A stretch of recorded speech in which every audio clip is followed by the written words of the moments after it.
ஜீவா, நீங்க எப்படி பாக்குறீங்க இதை? எந்த விதமான செல்வாக்கும் தாக்கமும் செலுத்தாத ஒரு களமாகத்தான் விஜயோட அரசியல் பார்வை இருக்குதா, அரசியல் இடம் இருக்குதா? இல்லை, விஜய் குறிவைப்பது திமுகவை மட்டும்தான்.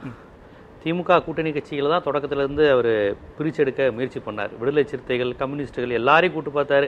காங்கிரஸ் கூட வரப்போகுது. இப்போ கூட ஸ்டாலின் பீகார் போனது கூட ராகுலும் விஜயும் சந்திச்சு பேச போகிறாங்க, அந்த பயத்தில் தான் அவர் போகிறாரு, இப்படிலாம் கிளப்பி விட்டாங்க. கடைசி வரையும் திமுக கூட்டணியை உடைச்சு விஜயோட ஒரு அலைன்ஸ் ஃபார்ம் பண்ணணுங்கிறது தான் அவங்க எய்மு. கடைசியில் விஜயவே எடப்பாடியோட கூட்டணி பேச வச்சிடலாமேங்கிற விஷயத்துக்கு முயற்சி பண்ணாங்க. அது ரெண்டு தரப்புமே இதுவரையும் மறுக்கலை. எடப்பாடியுமே சொன்னார், விஜயை திட்டாதீங்க, கம்யூனிஸ்டுகளை திட்டாதீங்க, விடுதலை சிறுத்தைகளை திட்டாதீங்க, ஸ்டாலினை பற்றி மட்டும் திட்டுங்க அப்படின்னு அவர் அந்த மாவட்ட செயலாளர் கூட்டத்திலேயே அதுலேயே கூட சொன்னார். அப்புறம் என்ன நடந்துச்சுன்னு தெரியல, பிஜேபியோட ஒரு கூட்டணி வச்சிட்டார். விஜய் வரமாட்டாருன்னு தெரிஞ்சா என்னன்னு தெரியல. ஆனால் விஜய் வரணுங்கிறது தான் அதிமுகவினுடைய நோக்கம். இன்னைக்கு விஜய் தாக்க ஏற்படுத்த மாட்டாருனாங்க. விஜயோடு சேர்ந்து எப்படி விஜயகாந்த் அதிமுக சேர்ந்து திமுகவை எதிர்கட்சி கூட இல்லாமல் பண்ணோமோ அப்படி ஒரு பிளான் தான் அவங்கள்ட்ட இருந்தது. அதிமுக விஜய் தான் பிளான். அங்கே போயிட்டு வந்த மூத்த பத்திரிகையாளர் ஐயநாதன் கூட பல முறை சொல்லியிருக்காரு, அவர் விஜயோட பிளானே ஒன்றும் பெரிய மாற்று சக்தியும் கிடையாது, முதலமைச்சரும் கிடையாது, திமுகவை காலி செய்யணுங்கிற நோக்கத்துக்கு தான் அவர் இருக்கிறாரு, ஏடிஎம்கேயோட தான் அலைன்ஸ் போயிட்டு இருக்காங்கன்னு அங்கே போயிட்டு வந்த ஐயநாதன் போன்றவர்கள், இப்போ ஜெகதீசன் போன்றவர்கள் பலரும் சொல்கிறாங்க. அவங்க கூட்டணியே ஏடிஎம்கேயோட சேர்றதாங்க, வேற ஒன்றும் கிடையாதுன்னு. அது என்ன நடந்துச்சுன்னு தெரியல. திடீர்னு பார்த்தா பாஜக ஏடிஎம்கேயோட அலைன்ஸுக்குனால இவரால் நெருங்க முடியல. ஏன்னா பாஜக எதிரின்னு அவர் தெரியாதனமாக சொல்லிட்டாரு. ஸோ அதனால் அவர் அங்கே போக முடியாது விஜய். அதுக்கப்புறம் அவங்களுடைய பிளானாக விஜய்க்கு அப்பயும் லைட்டாக விடுதலை சிறுத்தைகள் இந்த மாதிரி சொல்லி பார்த்தாரு. அவர் பல முறை கதை படைச்சிட்டார். திருமாவளவன், ஏன் தகுதி எங்க, நீ எங்க, நான் களத்தில் எவ்வளோ நாள் இருக்கேன், நீ எனக்கு அதிகாரத்தில் பங்கு தெரியான்னு கூட ரொம்ப அப்பட்டமாக பேசிட்டாரு. இருந்தாலும் வலதுசாரிகள் பல பேர் விஜய் பாருங்க ஒரு தலித்துக்கு அங்கீகாரம் தராரு, திராவிட கட்சிகள் தரலன்னு வழக்கம் போல வலதுசாரிகள் திரிய கொளுத்தி போட்டுக்கிட்டு இருந்தாங்க. ஸோ இப்போ இது ஒரு நிலை. இப்போதான் எடப்பாடி விஜயை எதிர்க்கக்கூடிய நிலைக்கு வந்திருக்கார். இவ்வளவு நாள் எப்படியாவது திமுகவை அடிச்சா போதுங்கிற நிலையில தான், சேர்த்துக்குவோம் அப்படிங்கிற நிலையில தான் அவர் இருந்தார். ஸோ இதில் எம்ஜிஆர் படத்தை போட்டது நம்மளுடைய மரபை காலி பண்ணுன்னு அவர் நினைக்கலாம். அப்புறம் முதன்முறையாக பிஜேபி கிட்ட அடகு வச்சிட்டீங்களே கட்சிங்கிற ஒரு விஷயத்த ஒரே ஒரு முறை பேசினார். பிஜேபியை ஒரு வார்த்தை விமர்சனம் பண்ணிட்டாரு, எடப்பாடியை ஒரு வார்த்தை விமர்சனம் பண்ணிட்டார். யாருடைய பேரையும் அவர் சொன்ன மாதிரி கூட எனக்கு ஞாபகம் இல்லை. ஒரு முறை மோடிஜின்னு சொன்னார், அப்புறம் அன்கிள்னு சொன்னார். ஸோ இதுதான் விஜய். விஜய் அவருடைய 2-3 வார்த்தைகள் தானே தவிர அவர் ஒரு தீவிரமாக யாரையும் எதிர்க்கிற மாதிரி ஆதரிக்கிற மாதிரிலாம் காமிச்சிக்கல. ஆனால் ஒரு அரசியலற்ற பெரிய கூட்டம் அவருக்கு முன்னாடி இருக்கு. எந்தவித அரசியலும் தெரியாத ஒரு கூட்டம் அவருக்கு முன்னாடி இருக்கு. நம்ம பேசுகிற எந்த விஷயமே விஜய் ரசிகர்களுக்கோ விஜய் உட்பட பலருக்கும் புரியுமான்னு தெரியாது. கூட்டணி ஆமா அங்க சேர்ந்து ஷோ கண்டிப்பா பாப்பாங்க. அதெல்லாம் பாப்பாங்களா, பார்த்தவங்க விஜய் சொல்லுவாங்க. ஏன்னா விஜய் நம்ம விவாதங்களை பேசுறதுக்கு தான் பதில் சொன்னாரு. இந்த மாதிரி எல்லாம் சொல்றாங்க, எம்ஜிஆர் வந்துட்டாரு நான் வந்துருவேனான்னு சில பேர் கேட்கறாங்கன்னு அவர் சொன்னாரு. அது ஃபுல்லா விவாதங்களை நம்ம எழுப்பின கேள்விதான். எம்ஜிஆர் வந்தது வேற, திமுக வந்தாரு, நீங்க அப்படியா அப்படின்னு என்னைய பார்த்து கேட்கறாங்க அப்படின்னு அட்ரஸ் பண்ணாரு. விஜயகாந்தும் நீங்களும் ஒன்னான்னு கேட்கறாங்க இப்படிலாம் சொன்னாரு. ஆனா எதுக்குமே அவர் பதில் சொல்லல. இப்படி கேட்கறாங்கன்னு சொல்லிட்டு அவர் விட்டுட்டாரு. ஸோ கண்டிப்பா அந்த விவாதங்களை விஜய் தரப்போ பார்த்து அவருக்கு நோட்ஸ் கொடுக்க தான் செய்வாங்க. ஸோ இதில் நம்ம கவனிக்க வேண்டியது என்னன்னா, எடப்பாடி மதுரையில் ஒரு திமுக எதிர்ப்பு ஓட்டு தான் அதிமுகனுடைய மிகப்பெரிய பலம். கலைஞர் எதிர்ப்பு அப்படிங்கிறது தான் மிகப்பெரிய ஓட் பேங்க். எம்ஜிஆர்ட்ட வந்ததெல்லாம் யாருங்க? கலைஞர் திராவிட எதிர்ப்பு மனநிலை கொண்ட ஸ்தாபன காங்கிரஸ் ஓட்டு, ஜனசங்க ஓட்டு. ஜனசங்கம் ஒன்று பெருசாக கிடையாது தமிழ்நாட்டில் 72 இருந்தாலும் அது கொஞ்சம், சுதந்திரா கட்சி, ராஜாஜி கட்சி, இந்த ஓட்டு தானே எம்ஜிஆர்ட்ட வந்தது. திமுக ஓட்டை பெரிய லெவலில் பிரிக்கலையே. தஞ்சாவூர்ல அதே திமுக ஓட்டு இருந்தது, சென்னையில அதே திமுக ஓட்டு இருந்தது. இங்க எம்ஜிஆர் அதிமுக எந்த தாக்கத்தை ஏற்படுத்தல. அவங்க சொன்ன மாதிரி மதுரையில தான் எம்ஜிஆர் ஜெயிச்சார். மதுரை அதுக்கு முன்னாடி யாருடைய கோட்டையா இருந்தது? காங்கிரஸ், கம்யூனிஸ்டுகள் தான் அங்க டாப்ல இருந்தாங்க. திமுக பெரிய லெவலில் இல்லை 67க்கு முன்னாடி வரையும். 67ல கூட அவங்க சிபிஎம், ஃபார்வர்டு பிளாக்லாம் சேர்த்து தானே மதுரையில ஜெயிச்சாங்க. ஸோ எம்ஜிஆர் வெற்றி பெற்ற இடங்கள்லாம் பார்த்தீங்கன்னா திமுக அதுக்கு முன்னாடி பெரிய வெற்றி பெறாத இடங்கள்ல தான் அவர் வெற்றி பெற்றார். மதுரையும் மேற்கும் தான். மேற்கு எப்பவுமே திராவிட எதிர்ப்பு மனநிலை உடையதான். ஸோ அவங்க ரொம்ப கரெக்டாக சொன்னாங்க, மதுரைங்கிறது அருப்புக்கோட்டை, மதுரை மேற்கு, ஆண்டிப்பட்டி, இதுதான் எம்ஜிஆருடைய ஆட்சி. அவ்வளோதான். அருப்புக்கோட்டையில் தொடங்கி தேனி மாவட்டத்தில் முடியுது, விருதுநகர் மாவட்டத்தில் தொடங்கி இதில் முடியுது. அந்த காலத்தில் பார்த்தீங்கன்னா மதுரை மாவட்டத்தில் தொடங்கி மதுரை மாவட்டத்திலே முடியுது. இவ்வளோதான் எம்ஜிஆர் அரசியல். மெட்ராஸ் சைடில் அவர் வரவே இல்லை. மெட்ராஸில் ஜெயிச்சார், அது திமுக இன்னும் ஜெயிச்சார் பரங்கிமலையில் 2 முறையும். ஸோ இப்போ மதுரையில் அவர் பண்ணியிருப்பது, மதுரைங்கிறது திமுக எதிர்ப்பு வீரியமாக இருக்கிற கலைஞர் எதிர்ப்பு. அது எம்ஜிஆர் மதுரைன்னு எடுத்துக்கிட்டா கூட திமுக எதிர்ப்பு புள்ளியில தானே இருக்கிறாங்க. அப்போ அந்த இடத்துல ஒரு அதிமுகவை சாஃப்ட் டவுன் பண்ணி திமுகவை வலுவாக எதிர்க்கிறது மூலமாக அதிமுகவுக்குள்ளே இருக்கக்கூடிய அதிருப்தியாளர்கள் தாவேகா பக்கத்தில், அதுதான் ஒரு திட்டமா இருக்கு. அப்படிதான் அவர் பிளான் பண்றாரு. ஏன்னா அண்ணன் ஒரு நக்கிரன் வார இதுல எதுலயோ ஒரு அண்ணன் மாநாட்டில் போய் கேட்டாங்க, இதுக்கு முன்னாடி நீங்க யாருக்கு ஓட்டு போட்டீங்கன்னு ஒரு கான்செப்ட் கேட்டாங்க. 65% வந்து அதிமுக ஓட்டு போட்ட குடும்பமாக தான் இருக்கு. நாங்கள் ரெட்டலைக்கு ஓட்டு போட, அதாவது அந்த வந்து கூட்டத்துக்கு வந்து மாநில சுயாட்சி, திராவிட இயக்கம், பெரியார் உணர்வு எதுவுமே தெரியாது.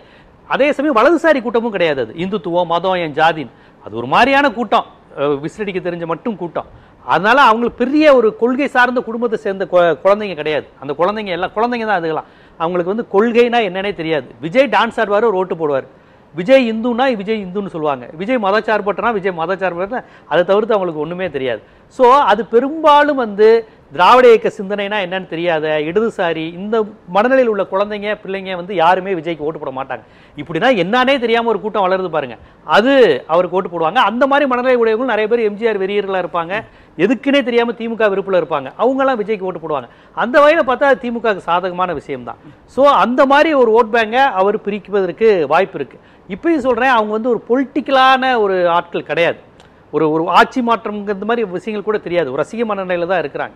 ஆனா அதிமுக திமுக ரெண்டு கட்சியுமே, அதிமுக பலவீனமா இருந்தாலுமே இன்னைக்கு வரையும் அரசியல் கட்டமைப்பு இருக்கு. புரியுது. ஆனா நீங்க இன்னொரு இதுல பார்க்க, விஜய் வந்து அரசியல் ரீதியாக ஆட்சி மாற்றத்தை ஏற்படுத்த மாட்டார். ஆனால் மக்கள் நல கூட்டணி மாதிரி ஏதாவது இம்பாக்டை கிரியேட் பண்ணாருன்னா அது ஆளுங்கட்சிக்கும் அதிமுகவுக்கும் பாதகமான ஒரு அம்சமா மாறும் இல்லையா? மக்கள் நல கூட்டணி அமைச்சர் திருப்பி விஜயுடைய கான்செப்ட் வளர்றது திமுக திருப்பி ஆட்சிக்கு வருவதற்கு தான் உதவும். ரொம்ப வெளிப்படையான அதுதான் கேக்குறேன். அதிமுக தான் ரொம்ப பாதிக்கும். அது அவரும் அந்த நோக்கி அந்த புள்ளியில தான் கேள்வி எழுப்புறப்போ விஜயோடைய இந்த வியூகத்தை இபிஎஸ் எப்படி உடைக்க போறாரு? 2016ல இதே மாதிரியான ஒரு சூழல் இருக்கிறப்போ ஏறக்குறைய திமுக ஆட்சிக்கு வர மாதிரியான நிலை இருந்தது அப்படின்னு சொன்னாங்க. ஆனா மக்கள் நல கூட்டணி அமைக்கப்பட்டு அந்த வாக்குகள் சிதறடிக்கப்பட்டு மீண்டும் அதிமுக ஆட்சி 2016ல வந்துச்சு. ஏறக்குறைய விஜய் ஒரு வேளை அதிமுக கூட கூட்டணி அமைச்சார்னா 2011 நிலைமை வரும். அதிமுக பிளஸ் தேமுதிக மாதிரி, அதிமுக பிளஸ் தாவேகான்ற ஒரு சூழல். 2016 மாதிரி வச்சுக்கிட்டா கூட அப்போ மக்கள் நல கூட்டணி மாதிரி ஒரு ரோல் பிளே பண்ணார்னா அது அதிமுகவுக்கு பாதகமாக தானே ஆகும். இல்ல அதிமுகவுக்கு தாங்க அது பாதகம். கண்டிப்பா வந்து விஜயோட இது வந்து அதிமுகவுக்கு பாதகமாகும். ஒரு கொள்கை உணர்வுடையவர்கள், அது கருப்பு சிந்தனையோ சிவப்பு சிந்தனையோ, அவங்க யாருமே விஜய் பக்கம் போக மாட்டாங்க. ஈவன் காவி சிந்தனையில தீவிரமா இருக்கவங்க கூட விஜய் பக்கம் போக மாட்டாங்க. அது ஒரு வேற மாதிரியான ஒரு கூட்டம்னு வச்சுக்கோங்களேன். எதுக்கு கை தட்டுறோம் எதுக்கு கூடுறோன்னே தெரியாத ஒரு கூட்டம், அந்த மாதிரியான ஆட்கள் தான். இப்ப ஏன் அதிமுக பார்த்து எல்லாரும் பதறாங்க? அதுதான் கட்டமைப்பு பலவீனமா இருக்கு. அதிமுகங்கிறது மாயத்தேவர் உருவாக்கின கட்சி, ரெட்டலை சின்னங்கிறது மாயத்தேவர் கண்டுபிடிச்ச கட்சிங்கிற உணர்வுல சவுத்துல நிறைய பேர் இருக்கிறான். அவன் வந்து நினைக்கிறான் இது மாயத்தேவர் உருவாக்கின கட்சி, எம்ஜிஆர் நமக்கானவர்னு. உலகம் சுற்றுவாளி போல அந்த பச்சைக்கிளி முத்துச்சரம் பாட்டில் தேவர் மகன் நீங்கிறதையே அவங்க உணர்வுபூர்வமாக கொண்டாடின மக்கள் அந்த மக்கள். அதனாலதான் அவர் அந்த பகுதி விட்டு போடல. கொங்கு மண்டலம் தான் ஜெயலலிதாக்கு ரொம்ப நெருக்கம், தெற்குங்கிறது எம்ஜிஆருக்கு தான். மதுரை மீட்ட சுந்தரபாண்டியன் தான் கடைசி படமே. ஸோ அந்த அளவுக்கு அவங்க சென்டிமெண்டா பாக்குறப்ப ஜெயலலிதா அம்மையார் அவருடைய மறைவுக்கு பிறகு இது முழுக்க அந்த கான்செப்ட்ல இருந்து விலகிருச்சுன்னு அவங்க ஃபீல் பண்றாங்க. அது எந்த அளவுக்குன்னா இப்ப 2000 ஓபிஎஸ் சேர்ந்து இருக்கும்போது கூட 2021 ராமநாதபுரத்துல வந்து டிஎம்கே முழுக்க சட்டமன்றங்கள் ஜெயிச்சிச்சு. இதுக்கு முன்னாடி அப்படிலாம் ஜெயிச்சதே கிடையாது. தேனி மாவட்டத்திலேயே இந்த அளவுக்கு வந்து உதயசூரியன் உதிச்சது கிடையாது. அப்ப இவங்க ஓபிஎஸ் இபி ஜெயலலிதா மறைவுக்கு பிறகே அந்த சமூகம் வந்து கொஞ்சம் மாறி வாக்களிக்கக்கூடிய தன்மைக்கு போயிட்டாங்க. அது போகாம இல்லை, ஓரளவுக்கு போயிட்டாங்க.